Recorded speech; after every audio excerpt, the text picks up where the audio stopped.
Bonjour chers amis de TV Liberté, bienvenue sur le plateau de Politique et Économie en compagnie de Pierre Bergerot. Bonjour Olivier. Bonjour mon cher Pierre. Aujourd'hui, nous recevons un autre Olivier, Olivier Delamarche. Faut-il le présenter? Merci en tout cas, bonjour Olivier, bonjour Pierre, d'être présent sur ce plateau de Politique et Économie. Alors je vais commencer par un portrait. Pour ceux qui ne vous connaîtraient pas, et pourtant vous êtes bien connu. Économiste hétérodoxe, c'est le moins qu'on puisse dire, et iconoclaste. Vous aviez fondé d'ailleurs les Iconoclastes. On peut vous connaître par de la marche en liberté sur la chronique Agora. Mais on peut vous connaître aussi par RT, où vous tenez une rubrique C'est Cash. Et vous êtes un ancien de BFM Business, où vous avez tenu 8 ans, à moins que ce soit le contraire. Mais à ce moment-là, on s'est privé de vos services au motif que vous étiez un peu catastrophiste. Au motif surtout que je ne disais pas ce qu'il fallait dire. Et voilà. Alors, sachez qu'ici, vous pourrez dire tout ce que vous voulez, radio et télé, liberté.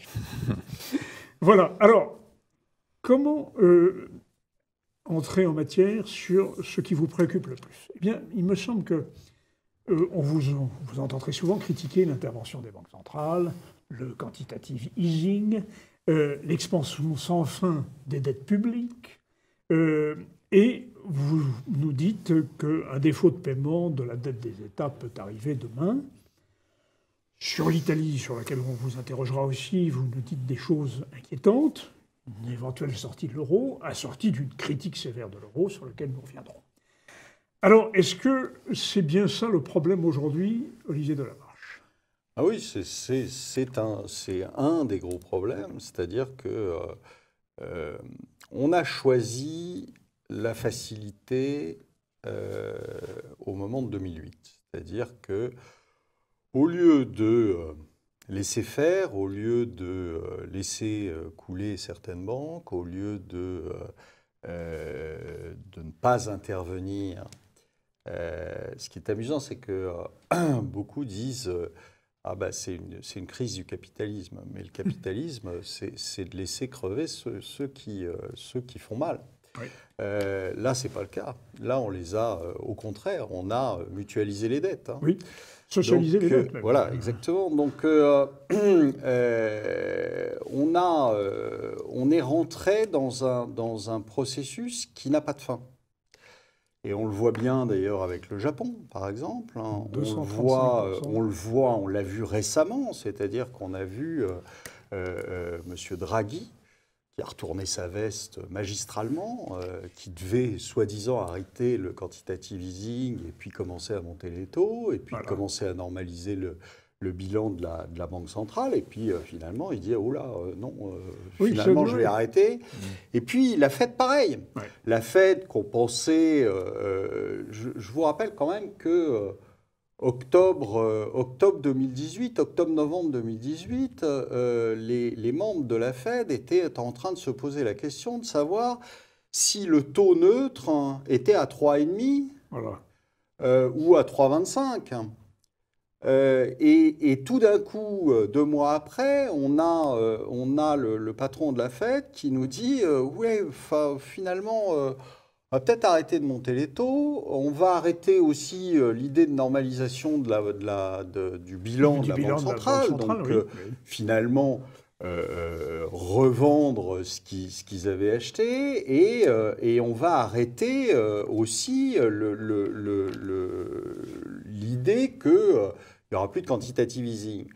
Mais pourquoi tout ça? Ils appelaient ça le quantitative... Oui, c'est quantitative easing, c'est-à-dire en fait de racheter des obligations sur le marché. Donc faire marcher la planche à billets. Voilà, faire marcher la planche à billets. Il parlait de, à ce moment-là, en octobre, comme vous le dites, il parlait de quantitative tightening. Oui, c'est-à-dire tout à fait. C'est-à-dire ne plus arrêter le quantitative easing. Voilà. Et puis tout d'un coup, il change d'avis. Et il change d'avis pourquoi? Mais c'est assez simple en fait. C'est qu'aujourd'hui, tout le modèle économique vient de la dette. C'est-à-dire que hors dette, vous n'avez pas de croissance. Or, comme aujourd'hui, l'indicateur principal, c'est la croissance. Alors après, on peut discuter de savoir si c'est le bon indicateur, si ce n'est pas le bon indicateur. Peu importe. Aujourd'hui, c'est ce que croient les dirigeants. Donc, l'indicateur principal, c'est la croissance. Donc, il faut faire de la croissance. Or, aujourd'hui, la croissance, c'est quoi? Vous avez les 2/3 de la croissance du PIB qui sont obtenus par la croissance de la consommation des ménages. D'accord? Donc, ça veut dire qu'il faut que les ménages consomment plus si on veut plus de croissance. Bon. Sauf que, pour qu'un ménage consomme plus, il n'y a pas 36 000 solutions. Soit vous le payez plus, donc soit il a plus de revenus, d'accord, qu'il dépense, soit il s'endette. Bon. Comme, de toute façon, aux États-Unis, M. Obama a détruit la classe moyenne en l'espace de ses 2 mandats, donc vous n'avez pas d'augmentation de revenus. C'est pas vrai. Quand vous regardez les chiffres, vous n'avez pas d'augmentation de revenus aux États-Unis. Si vous défalquez de la vraie inflation, c'est-à-dire de la vraie augmentation du coût de la vie, vous avez des revenus qui sont en baisse, voire ou en stagnation au mieux. Donc ça veut dire que là, on est à peine revenu au niveau des années 60. Quand même un truc de dingue. 60 ans après. Donc on est revenu au niveau des années 60 en termes de revenus. Et là, on a donc une dette qui augmente de façon faramineuse, puisqu'ils n'ont pas le choix. S'ils veulent maintenir leur niveau de vie, les Américains, il faut qu'ils s'endettent pour acheter une voiture, il faut qu'ils s'endettent pour étudier, il faut qu'ils s'endettent sur leur carte de crédit, ils en ont 7 ou 8, avec à chaque fois une dette supplémentaire. Donc tout ça fait une augmentation des dettes formidable.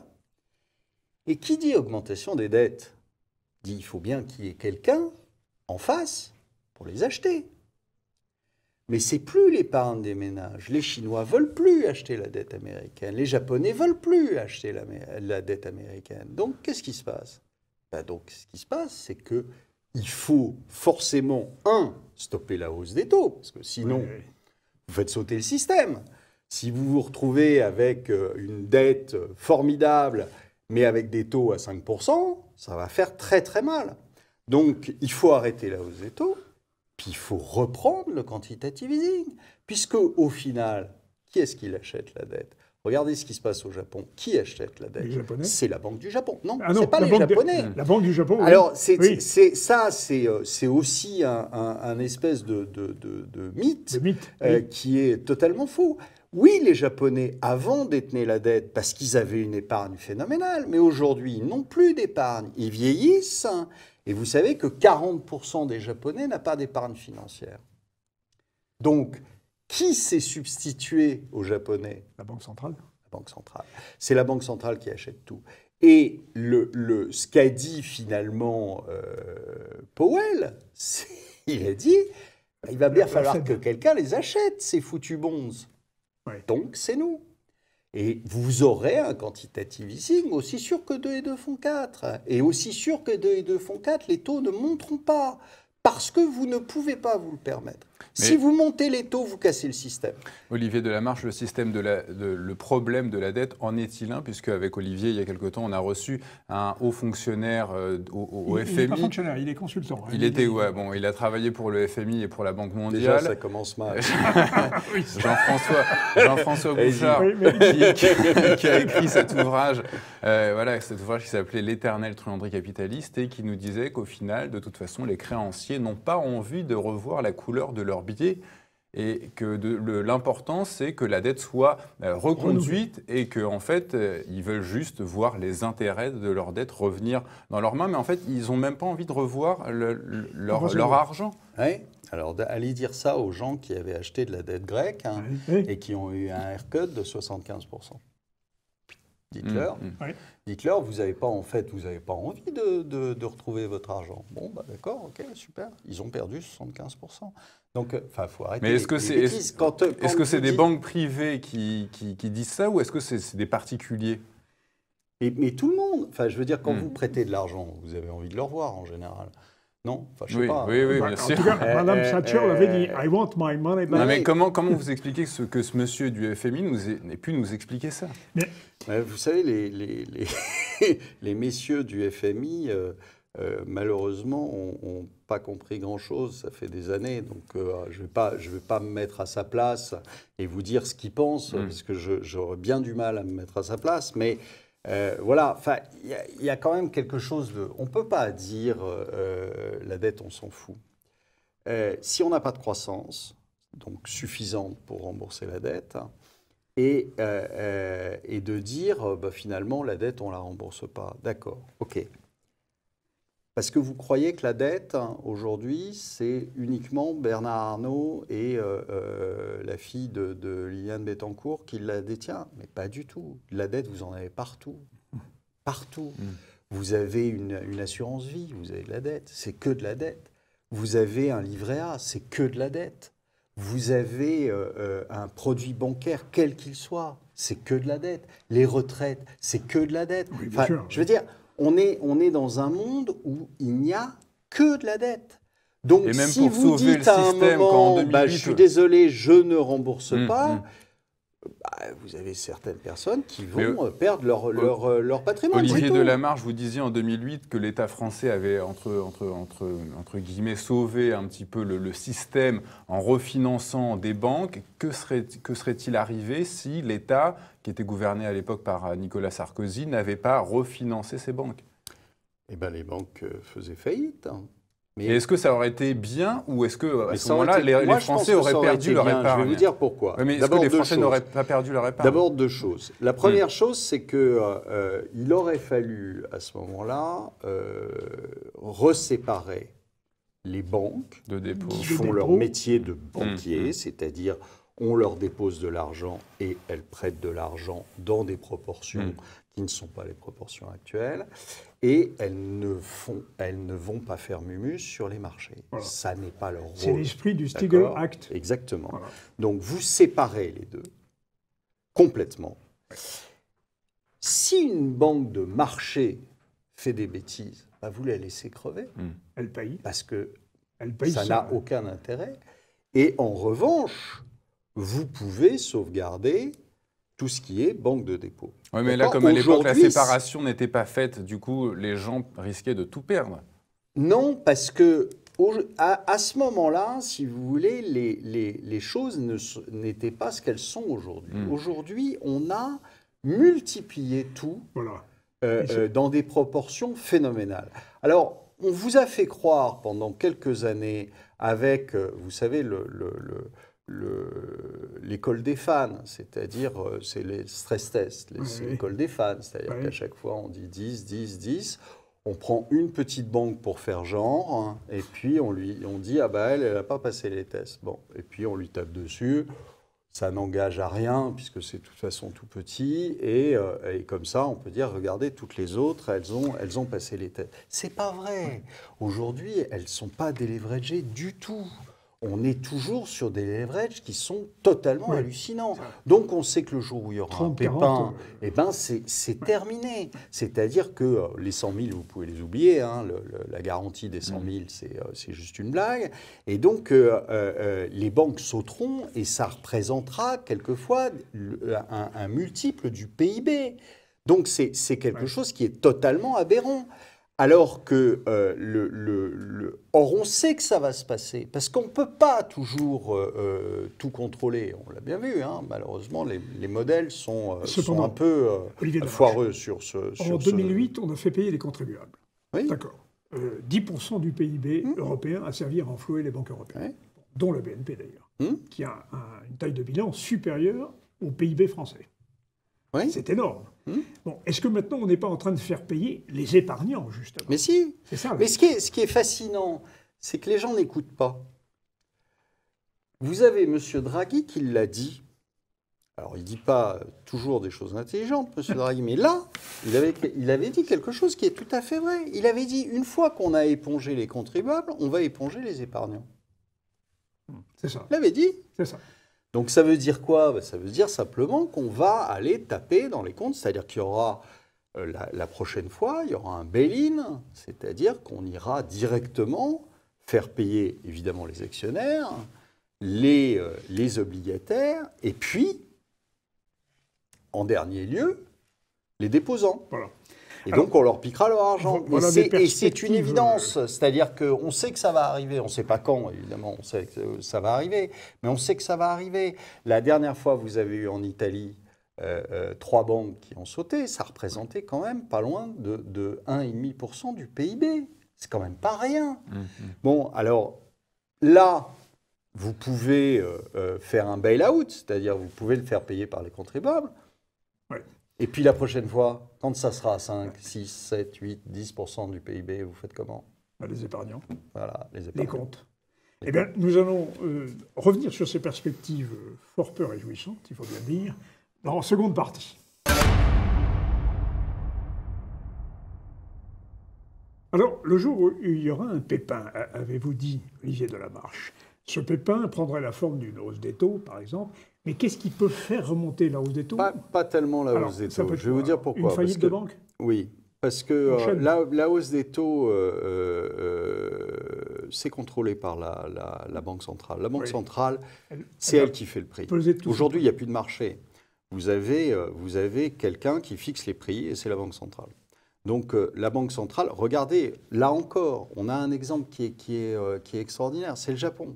Le Japon, à chaque fois, dit, M. Kuroda, le patron de la Banque centrale, dit « Oh, on va arrêter un petit peu, on va freiner nos achats, on va arrêter d'intervenir sur le marché. » Qu'est-ce qui se passe? Le lendemain matin, vous vous retrouvez avec des taux qui sont supérieurs à zéro. Là, pour aujourd'hui, le 10 ans japonais est à zéro, voire souvent assez négatif. Et puis, à chaque fois qu'il parle, pof, ça remonte au-dessus. Qu'est-ce qui se passe? Le lendemain, M. Kuroda arrive à la télé en disant « Vous m'avez mal compris. Non, je n'arrêterai pas. » Et évidemment, aujourd'hui, il est coincé. Il ne peut plus arrêter. Mais il est comme un alcoolique. Enfin, je veux dire, comment on règle le problème d'un alcoolique? Vous êtes dans un système où vous ne pouvez pas arrêter. Donc, vous êtes obligé à chaque fois d'en racheter un peu plus. Vous êtes obligé à chaque fois de maintenir les taux sous zéro. Donc, c'est ce qui se passera. En fait, il faut un drame pour arrêter la spirale. Voilà, vous n'avez aucune chance qu'il y ait les taux qui montent pour la bonne et simple raison que c'est M. Draghi qui détermine le taux. Après, vous pouvez avoir une faillite de banque. Une faillite en chaîne de banque. Et vous pouvez avoir aussi, moi, ce que je pense aujourd'hui sur les marchés financiers, c'est-à-dire qu'on est en récession aujourd'hui. On est en récession partout dans le monde. Il ne faut pas l'attendre pour 2020 ou 2021. On est en récession. Quand vous avez un certain nombre d'indicateurs qui vous disent que vous êtes en récession d'ores et déjà aux États-Unis, que vous êtes en récession en Europe, etc. Donc vous êtes en récession. Si vous êtes en récession, qu'est-ce que ça veut dire? Ça veut dire que vous allez, à un moment ou à un autre, l'acter sur le marché. Une récession, ça coûte 30-35%. D'accord? De 30 à 40, suivant la force de la récession. Olivier Delamarche, la Banque de France a récemment prévu une augmentation de la croissance de 0,3 au second trimestre et une croissance globale de 1,4 en 2019. Le jour où ils prévoiront quelque chose qui arrivera, vous m'appelez parce que on aura de matière à faire des commentaires. Oui, mais il y a un autre signe. Non, là, aujourd'hui, vous avez, quand vous regardez les chiffres macroéconomiques, ils sont tous mauvais. Ils sont tous mauvais. Quand vous regardez d'autres indicateurs du commerce, etc., ils sont tous mauvais. Oui, la récession s'étend déjà à la Chine, en Allemagne. Et puis vous êtes en récession, je vais vous dire pourquoi. Et vous l'êtes, en fait, vous ne l'avez pas quitté depuis 2008, la récession. C'est ça, oui. Et je vais vous dire pourquoi. Tout simplement parce qu'on a tenu jusqu'à aujourd'hui que par des injections massives de dette. Or, si vous voulez, prenons 2018. Prenons 2018 aux États-Unis, où là, on se félicite, on dit « Oh, les Américains, ils sont repartis, c'est super, etc. » OK. Ils ont fait, au final, 2,9% de croissance. D'accord? Si vous retraitez ce chiffre, parce qu'il faut le retraiter, il ne faut pas le prendre comme ça, etc. Qu'est-ce qu'il y a dedans? Il y a 1,9% de variation de stock. Or, tout économiste sait que vous le retirez. 1,9% de croissance sur 2,9. Ça veut dire qu'il reste quoi? De vraie croissance. 1. 1 et encore. On pourrait discuter dessus. Mais peu importe, je le prends tel quel. 1% de croissance sur 20 000 milliards, ça fait 200 milliards. D'accord ? 200 milliards, et vous avez mis rien qu'en dette publique. Je ne parle pas du reste. Je ne parle pas de la dette automobile qui a explosé. Je ne parle pas de la dette étudiante qui a explosé. Je ne parle pas de la dette sur les cartes de crédit qui a explosé. Rien que la dette publique, c'est 1500 milliards. Ça veut dire que vous avez mis 7,5 $ pour avoir 1 dollar de plus de PIB. Ouais. Excusez-moi, mais ce n'est pas de la croissance. D'accord ? Donc, c'est exactement... Enfin, je ne sais pas, imaginez que vous alliez tous les jours à votre banque et que vous lui empruntiez tous les jours 7,50 € pour aller faire vos courses. Vous n'allez pas dire que c'est de la croissance de vos revenus. Non. Bon, donc c'est la même chose. C'est exactement la même, même chose. Donc, ce n'est pas de la croissance. Vous êtes en récession. En fait. La croissance, comment l'obtient-on ? Par des gains de productivité, par exemple. Oui. Par la conquête de nouveaux marchés. Or, par l'augmentation de revenus. Exactement. Pourquoi ça ne se passe pas ? Parce que les entreprises n'ont pas du tout envie de vous payer plus. Ça, c'est bon. Parce que vous êtes dans un monde. Alors c'est quelque chose d'assez extraordinaire. En fait, oui. Alors les gains de productivité que vous avez, c'est virer les gens. Ah oui, c'est ça. La variable d'ajustement. Bien plus que Internet. Il ne faut pas rêver. Ce n'est pas Internet qui vous fait des gains de productivité. Pourquoi est-ce qu'on a aujourd'hui une marge maximale, par exemple, aux États-Unis ? Parce qu'ils ont viré tout le monde. Alors, le gag du travail à taux plein aux États-unis, puisqu'on a sorti un chiffre de 3,6. Oui, absolument. De taux de chômage. Enfin, le plein emploi, nous dit-on. Le plein emploi, c'est une blague. Tout simplement, le chiffre est faux. Et je vous dis, comme ce fameux chiffre du PIB. Donc, aujourd'hui, on a bâti entièrement le modèle économique sur la dette. Ouais. Donc, ne vous posez aucune question. Les taux ne monteront pas. Bon. Que répondez-vous ? Et ils ne peuvent pas. Alors, donc, ça veut dire quoi ? Ça veut dire que concrètement, sur le marché, qu'est-ce qui va se passer ? Vous allez, à un moment, probablement dans l'année, vous allez, à un moment, acter de cette récession. Je vous dis, c'est 35% sur un marché. Donc, les marchés vont baisser. Qu'est-ce qui va se passer à ce moment-là ? Il va se passer qu'aucune banque centrale ne peut se permettre, puisque tout le système repose là-dessus. Les banques centrales, aujourd'hui, sont bourrées d'actions, alors que ce n'est pas leur métier. Hein. Ouais. Elles n'ont pas à faire ça, mais elles sont quand même bourrées d'actions. Vous avez les fonds de pension américains qui sont déjà tous déficitaires, qui ont tous pris du risque en mettant des actions dedans. Comment voulez-vous que le système résiste à une baisse de 35 ou 40% sur les marchés? C'est pas possible.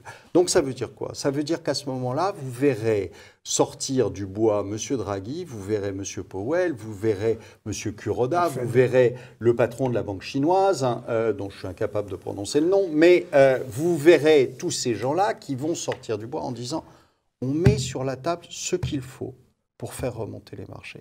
Si c'est 1000 milliards, c'est 1000 milliards. Si c'est 5000 milliards, c'est 5000 milliards. Si c'est 10 000 milliards, c'est 10 000 milliards. Peu importe. Peu importe. Parce qu'il n'y a nulle part une règle physique absolue qui vous dit que vous ne pouvez pas avoir dans votre bilan de banque centrale 100% du PIB. Hein, nulle part. Donc, vous pouvez y aller. Tant que les gens ont confiance, vous pouvez y aller. Le seul problème, si vous voulez, c'est que là, ça veut dire quoi? Ça veut dire que, alors évidemment, les marchés remonteront, hein, parce que les gérants ivres de joie de savoir que la Banque centrale est derrière eux, avec son gros carnet de chèques, ils paieront le marché. Mais en revanche, il y a un deuxième temps, il y a une deuxième question à se poser. C'est, à force ça veut dire quoi? Ça veut dire que vous ne pourrez plus sortir de ce système-là. Ça veut dire que c'est planche à billets illimité à vie. Open bar. Et là, ça veut dire quoi? Ça veut dire que votre billet vaut plus rien.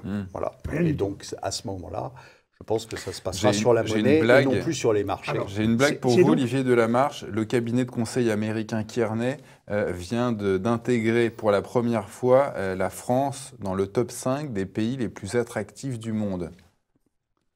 Ça vous fait pas rien?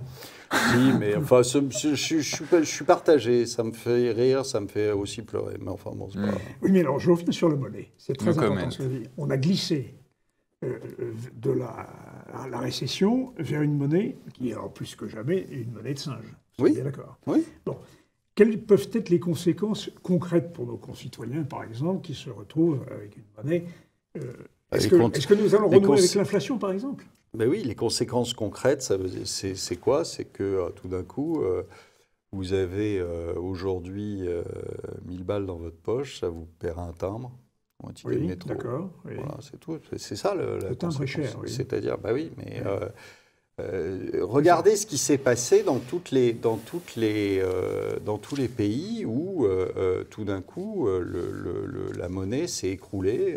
Vous avez l'exemple vénézuélien, argentin, allemand,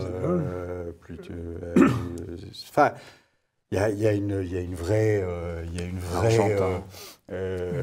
logique là-dedans. Enfin, je veux dire, si le fait de faire tourner la planche à billets enrichissait un pays, le Zimbabwe serait le pays le plus riche du monde. Donc, faut arrêter. Et vous dites à un moment d'ailleurs qu'il suffirait que chacun ait chez soi une photocopieuse ou une imprimante pour s'enrichir. Pourquoi est-ce qu'on met en prison les gens qui font de la fausse monnaie puisque M. Draghi fait la même chose. Oui. Pourquoi? Si au final, c'était pour nous le filer, à ce moment-là, on a tous une photocopieuse à la maison, on s'imprime tous 1 million d'euros et ça se passe bien. puisque les gens vous disent, mais non, ça n'a aucune conséquence. Si ça n'a aucune conséquence, faisons-le tous. Il n'y a aucune raison qu'on ne le fasse pas. Et à ce moment-là, demain, vous imprimez 1 million, vous aussi, moi aussi, et puis on va s'acheter au coin de la rue, une Ferrari, etc. Donc, il n'y a pas de problème. Je ne vais pas vous citer un économiste, je vais vous citer Audiard. Et le cave se rebiffe. Mais le cave se rebiffe, j'aimerais bien qu'il se rebiffe un peu plus. C'est-à-dire, j'aimerais bien qu'il comprenne ce qui est en train de se passer. Justement, Olivier de Lamarche, on est à quelques jours maintenant des élections européennes. On a cru comprendre avec Olivier Pichon, notamment à travers vos publications, que vous souhaitez un retour à une espèce de souveraineté des États qui puissent avoir un petit peu le contrôle des leviers. Est-ce que vous êtes optimiste? Est-ce que vous pensez qu'il y aura un miracle le 26 mai au soir? Alors, je vous dis tout de suite, je ne souhaite pas. Enfin, c'est pas le problème de souhaiter ou pas souhaiter. L'euro est une chimère. D'accord ? Aujourd'hui, quasi tous les économistes qui ont un cerveau, dont des prix Nobel nombreux, etc., vous disent la même chose que c'est quelque chose qui est mal monté, Krugman, Stiglitz, enfin bon, il y en a une tripotée. Et c'est une question de logique, si vous voulez. C'est exactement. Imaginez, je ne sais pas si vous connaissez le monde du hippique, vous connaissez les courses à handicap. Là, vous avez des mules et vous avez des étalons pur sang qui courent ensemble. Et pour rajouter un peu de piment, on rajoute 62 kilos sur le dos des mules. La mule, c'est l'Union européenne et les talons, c'est la Chine? Non. C'est les mules, c'est l'Italie, la Grèce, l'Espagne, la France. Et puis, les talons, c'est l'Allemagne. Ouais. Et donc, et vous vous dites à la fin, c'est marrant, les talons a gagné la course. C'était trop. Ouais, enfin bon. Donc, c'est vraiment ça. C'est-à-dire qu'aujourd'hui, l'euro est quelque chose qui... C'est factuel, hein. Vous regardez, la production industrielle plonge. On vous avait dit que l'euro allait concurrencer le dollar. On est monté à 30% dans les réserves des banques centrales, puis maintenant on est plutôt autour de 20%. Je veux dire, il n'y a rien qui a fonctionné. Le chômage a augmenté, les prix ont augmenté, contrairement à ce qu'on dit, les prix ont augmenté. Alors on peut revenir là-dessus sur le pouvoir d'achat. Vous avez vu que Jacques Sapir récemment, mais surtout un institut allemand, un think tank allemand qui n'était pourtant pas... il est libéral, ce voilà, think tank, qui n'était pas europhobe. Hein, non, pas du tout. A sorti, il y avait Titmeyer dedans, enfin bon, donc des gens qui ne sont pas des europhobes convaincus ont sorti une étude disant que, en gros, les Italiens avaient perdu par tête de pipe, non pas par personne qui travaille, par enfant, par etc. Non, 72 000 pour les Italiens et 56 000 pour les Français. Alors, je ne veux pas rentrer dans le débat, ce genre de calcul, vous savez, c'est toujours... c'est tout bon. Jacques et son équipe l'ont recalculé, ils tombent à peu près sur les mêmes montants. Mais peu importe, enfin, je veux dire, on a tous fait nos courses. On sait qu'il y a juste un souci. On sait qu'on a perdu du pouvoir d'achat. C'est une évidence. Alors maintenant, vous avez l'INSEE qui vous dit non. Évidemment, parce que vous avez plein de méthodes, le remplacement, le progrès technique, etc., qui font que vous sous-évaluez l'inflation. Mais on sait très bien qu'elle est au bas mot du double de ce qui est annoncé. C'est-à-dire que je pense que depuis l'euro, vous êtes plutôt sur une zone de 4,5 que sur une zone de 2. Hein, donc voilà, et puis vous avez sous-évalué le coût du logement qui compte pour, je ne sais plus, 15 ou 18% dans l'indice INSEE, alors que c'est plutôt 30-35. Oui, bon. Et donc, mais maintenant, tout ça, Olivier Delamarche, on a fait le constat de l'échec de l'euro. Est-ce que le soir, est-ce qu'on peut inciter les Français à changer les choses par un bulletin de vote, par le politique et par ce scrutin européen? J'aimerais bien, mais malheureusement, j'ai du mal à y croire. Alors on se réveille le 27 mai avec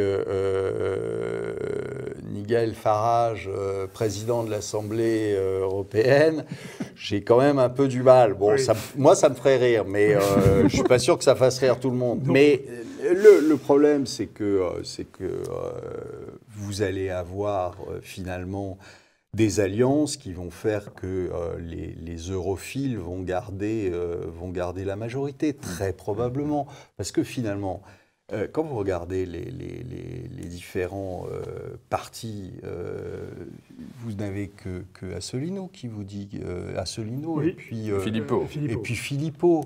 Mais ça représente quoi? C'est ça la question. Ils vont faire 2%. Moins 5, nous allons répondre à cette question. Oui. Donc au final, les Républicains, ils vont s'allier au groupe qui est groupe PPE. europhile. Le PPE, oui. Le PS, c'est pareil. La France Insoumise, c'est pareil au final. Donc qu'est-ce qui va changer? Pas grand-chose.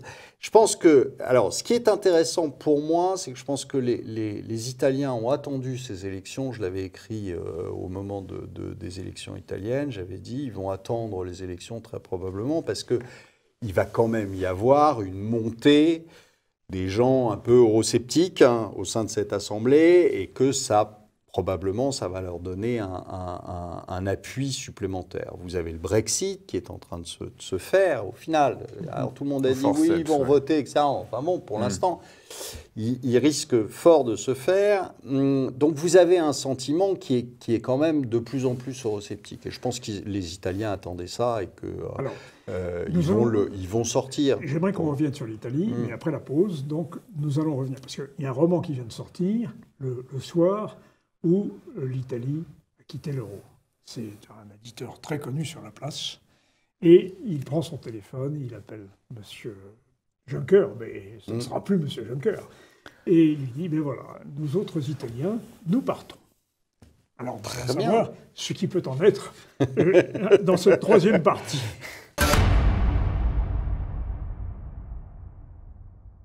Bien, alors Olivier Delamarche, il y a un éditeur, Feltrinelli, qui vient de publier ce livre, le soir où l'Italie aura quitté l'euro. Voilà. Alors, est-ce que ça vous paraît un scénario possible?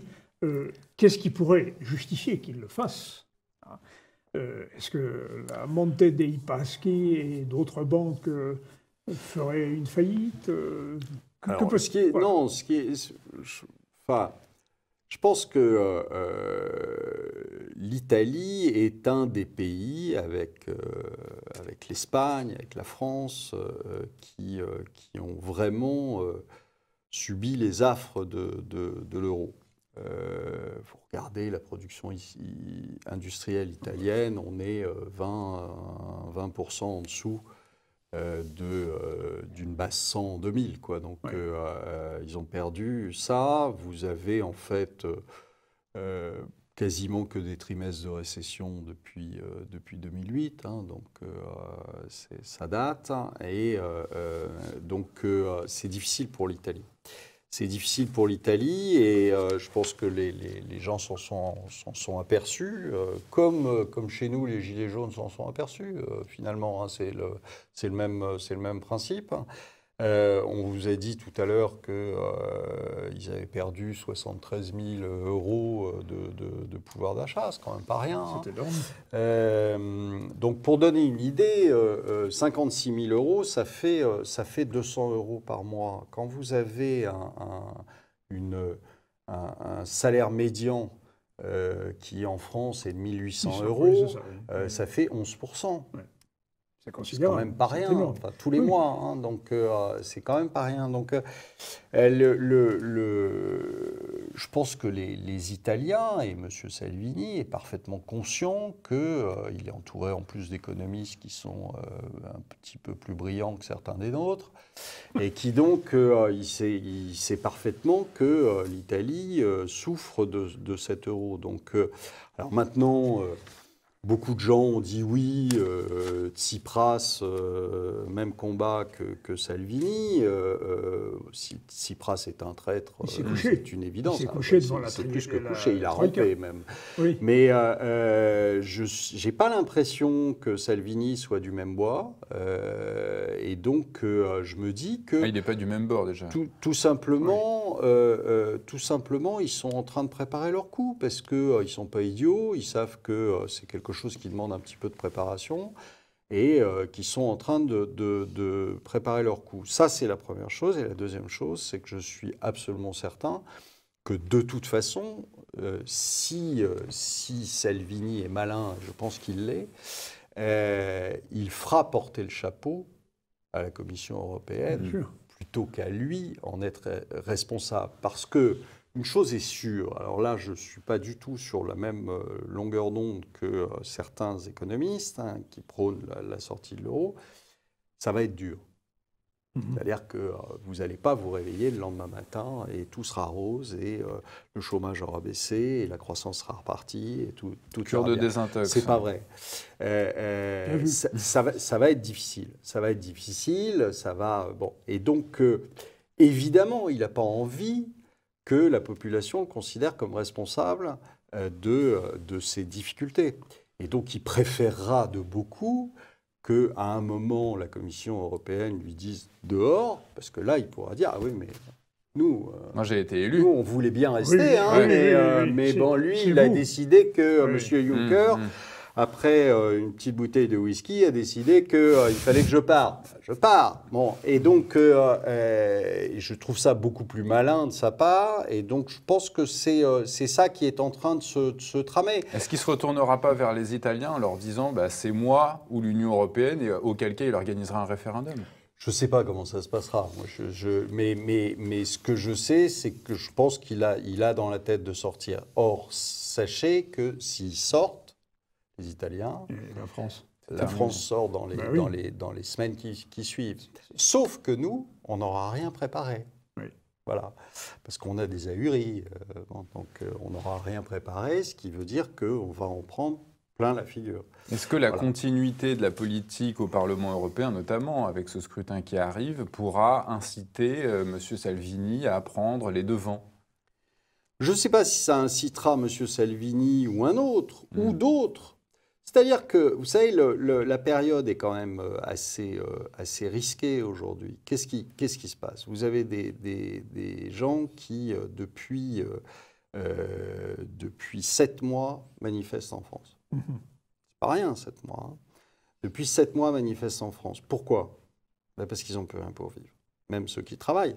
Hein. Ils n'ont plus rien pour vivre.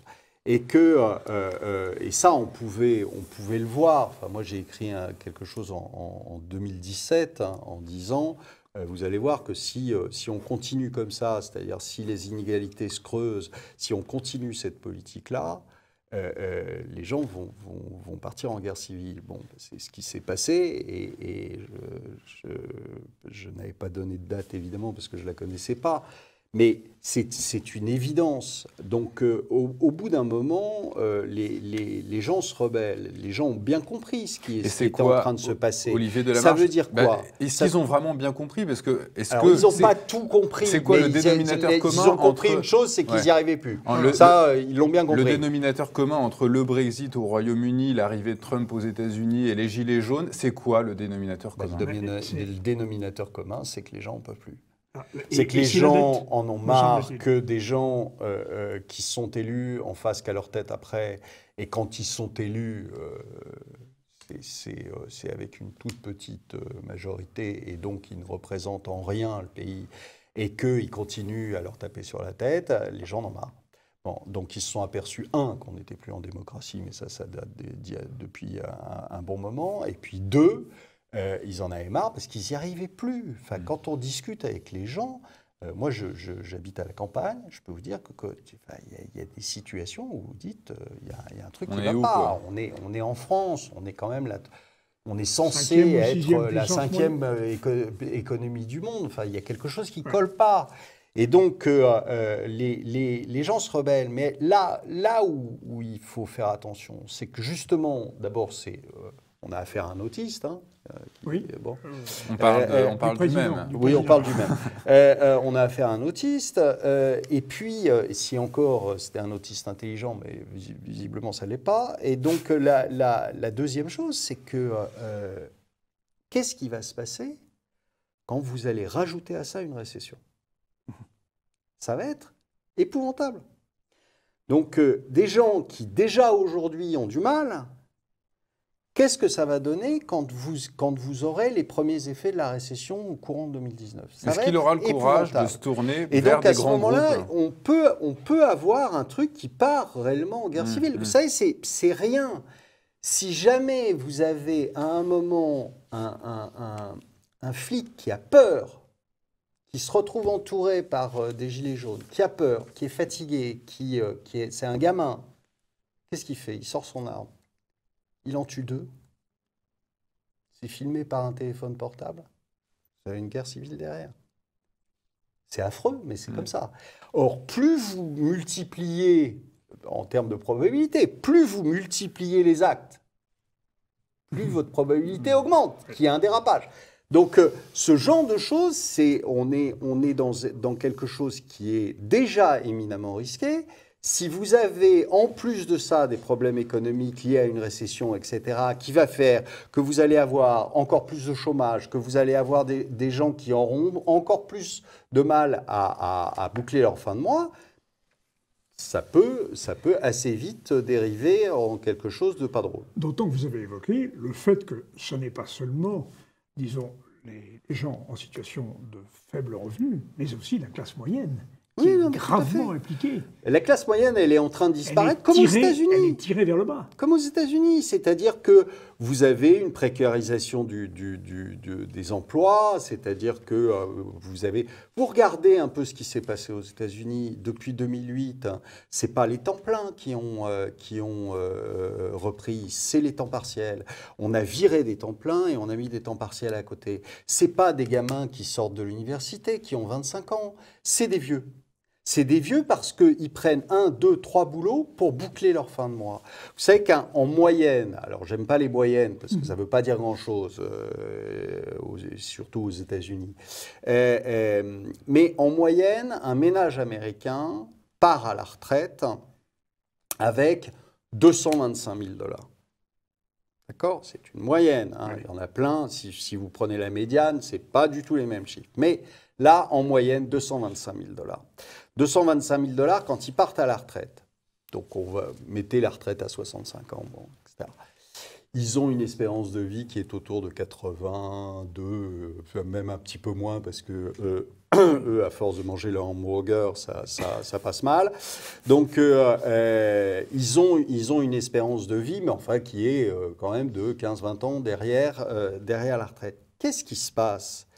Il se passe que le coût de leur santé, rien que la santé, je ne parle pas d'autre chose, rien que la santé, c'est 275 000 $. Donc, ils sont en l'air de 50 000. Ils n'ont pas encore mangé, ils ne sont pas encore hébergés, rien. D'accord? Donc, sur la durée, ils ont 225 000 $ au départ et le coût de leur santé va leur coûter 275 000. Comment voulez-vous faire? Vous ne pouvez pas. Et là, on voit bien ce qui s'est passé depuis 2008. Ce qui s'est passé depuis 2008, c'est que simplement, je vous disais, M. Obama a complètement écrasé la classe moyenne américaine. Pourquoi? Parce que c'est les seuls qui avaient encore des sous. Mais on est en train de faire la même chose en France. On est en train de faire la même chose en France. Quand on entend, c'est M. Darmanin qui a dit qu'on allait baisser les impôts de 300 € par tête, par foyer fiscal, c'est une blague. Ils ne peuvent pas. Ils ne peuvent pas. Pourquoi? Parce que d'abord, on a l'Europe. Je vous rappelle, les déficits budgétaires qui ne sont pas extensibles à l'infini. D'abord, on a l'Europe. Secondo, on a de la dette et on ne fonctionne que là-dessus. Et on est déjà en déficit budgétaire. Donc, ne vous faites aucune illusion. Et pas question de toucher à la fonction publique. Ils piqueront 300 $. Ils vous donneront 300 € à une petite partie de la population. Et ils le reprendront d'une autre façon. Alors, est-ce que ça sera avec des taxes? Est-ce que ça sera avec autre chose? J'en sais rien. Avec le carburant, par exemple. Mais ils le reprendront. Oui. N'en doutez pas une seule seconde. Parce qu'ils ne peuvent pas faire autrement. Et les GAFA, est-ce qu'ils sont normalement taxés en France et en Europe, ces fameux GAFA, Google, Amazon, Facebook? C'est pas les GAFA, c'est que... Ah non, mais c'est comme il y aura bien au-delà des GAFA. Le problème, c'est que là, on fait un focus sur les GAFA, mais le problème, il n'est pas sur les GAFA. Il est sur l'ensemble des grandes sociétés multinationales qui, aujourd'hui, vont passer par l'Irlande.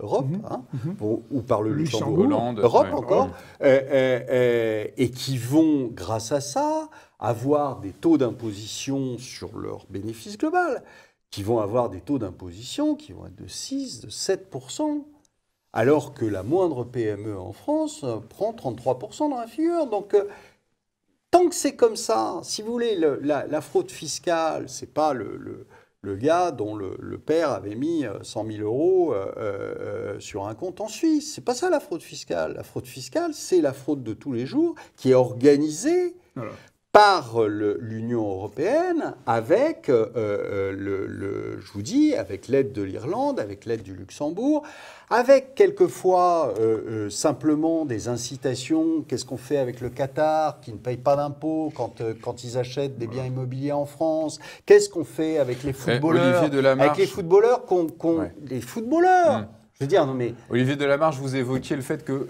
beaucoup de pays dans le monde, les États-Unis, beaucoup de pays ont un paradis fiscal. Les États-Unis ont le Delaware, la Chine à Hong Kong et Macao, l'Angleterre à Guernesey, Jersey et les Bermudes. Pourquoi? Enfin, c'est un peu en forme, c'est un peu ironique, mais pourquoi ne pas faire de la Corse un paradis fiscal? Mais c'est déjà fait. Non, mais un vrai, j'entends. Ils sont bons, les Corses, ils ne savent pas faire. Il n'y a pas de droit sur les successions. Il n'y a pas de droit sur les successions. Non, mais un paradis... légal. Mais vous avez mais pourquoi ne pas faire comme les autres? On se bat seul contre l'évasion fiscale. Mais vous avez des paradis fiscaux. 100 milliards, ça coûte à chaque année. En Italie, vous n'avez pas le droit sur les successions. Donc, vous en avez partout des paradis fiscaux en Europe. Donc, arrêtons de se flageller unilatéralement. Mais on sait que ça ne marche pas. Je veux dire, si demain, on taxe unilatéralement les GAFA ou même les autres sociétés, ailleurs, c'est pas grave. Donc, vous avez plein de paradis fiscaux dans le monde. D'accord? Donc, c'est une blague d'essayer de dire, ah bah oui, mais nous, on va supprimer la Suisse, Monaco, Andorre. Et alors, vous croyez qu'il n'y en a pas ailleurs? Bon, donc, non, mais je pense que tout ça, c'est de la com. En fait, mais ça fait un moment que ça dure. On est dans une société purement de com. Donc, on vous balance des trucs comme ça, des idées, mais qui n'ont rien à voir avec la réalité. Donc, alors, il faut conclure. Vous avez été plutôt réaliste, pour ne pas dire pessimiste. Est-ce que... non, mais je suis chef d'entreprise, je ne suis pas pessimiste du tout. Est-ce que vous pouvez simplement, j'appelle un chat, et ça a l'air de choquer tout le monde. Nous ne sommes pas choqués, nous sommes contents que vous soyez venu le dire. Merci Olivier de la Marche, merci pour le ton vigoureux que vous nous avez dispensé, et de fait, réaliste, c'est la vérité. On a l'impression finalement que nos politiques n'ont pas tiré les leçons de 2008. Ils ont continué sur la même lancée. Enfin, c'est invraisemblable, cette incapacité à tirer ils sont au service d'une idéologie. Voilà. Alors même que chacun d'entre nous, nous savons tirer les leçons de l'expérience. Et vous savez qu'il n'y a qu'eux qui se définissent comme élite. C'est de l'autodéfinition, ça ne vaut pas grand-chose. C'est vrai. Et la critique des élites formulée à ce même plateau par Charles Gave a fait un buzz de 15 millions de vues. Mais bien sûr. Mais non, mais c'est une réalité. C'est-à-dire que ces gens-là s'autoproclament élites, alors que bien souvent, on se demande s'ils n'ont pas posé leur cerveau depuis longtemps. Donc, on va supprimer l'ENA, tout va être résolu. Non, parce qu'il faudrait, je vais dire une horreur, il faudrait supprimer les énarques plus que l'ENA, mais le problème c'est que des énarques, vous en avez toujours, et puis vous savez, vous pouvez l'appeler comme vous voulez, il paraît qu'ils voulaient l'appeler à un moment ISF, ça aurait été une mauvaise plaisanterie, mais voilà, vous pouvez l'appeler comme vous voulez, mais de toute façon, vous êtes en train de former. Des Français. Vous savez, on le voit souvent. Moi, je suis quelquefois confronté à des gens qui sont profs. Vous savez pourquoi on forme des générations d'imbéciles.